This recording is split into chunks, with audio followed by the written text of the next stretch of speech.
Syarak Mandaki, adat menurun jalan dua arah masyarakat Minangkabau. Dalam falsafah Minangkabau, ada satu pepatah yang sering terdengar tapi jarang benar-benar dipahami maknanya. Syarak Mandaki, adat menurun, artinya sederhana tapi dalam syarak agama Islam, berjalan dari bawah ke arah atas. Sementara adat kebiasaan dan nilai lokal mengalir dari atas ke bawah. Dua-duanya bertemu di tengah, saling menyempurnakan hidup orang Minang. Kalimat ini menggambarkan bagaimana masyarakat Minangkabau tidak menolak datangnya ajaran Islam, tapi juga tidak meninggalkan akar adatnya. Syarak Mandaki berarti ajaran Islam datang dari sumber yang tinggi, dari wahyu dan ilmu.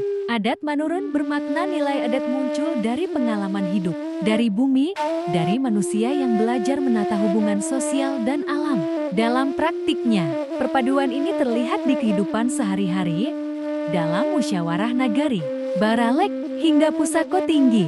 Setiap keputusan adat mesti disyaratkan, dan setiap hukum syarak mesti diadatkan. Itulah sebabnya muncul falsafah besar yang lain, adat basandi syarak. Syarak basandi kitabullah.